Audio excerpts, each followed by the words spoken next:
I've been drawing consistently since 2018, but I felt like my work has stagnated a bit, so I've decided to make the active effort to improve. Now, there are many ways an artist can improve their work, whether it's color studies, anatomy studies, composition practice, perspective practice, or gesture drawings. But I've decided to start with improving my perspective. It can be a little difficult to find ways to actively improve, but I've often heard that drawing boxes in 2 and 3 point perspective is a great way to study. If you want to understand why, I highly recommend watching Paycat's video on drawing boxes. I'll put the link in the description.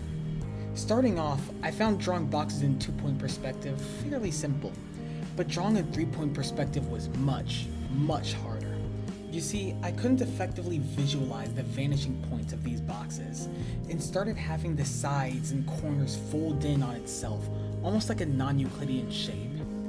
I struggled for hours trying to make a cube look right, but I just couldn't do it. It was infuriating.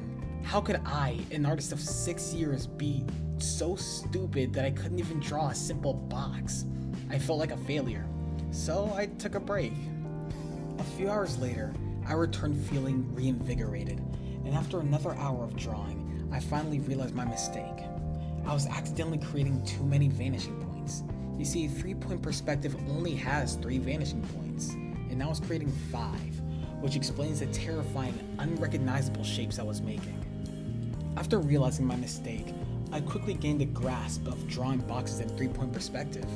I don't think I've ever struggled with anything like this, and finally understanding this thing that I've been struggling with for so long was unbelievably satisfying.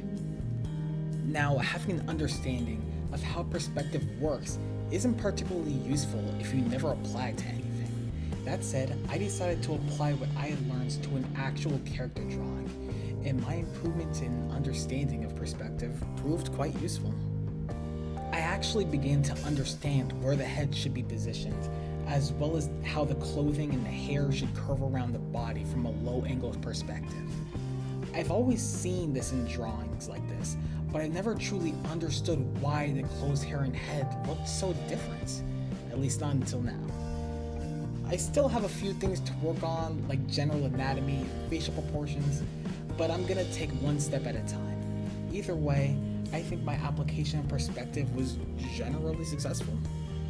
So, in conclusion, if you're trying to learn a new skill, whether it's art-based or otherwise, don't give up.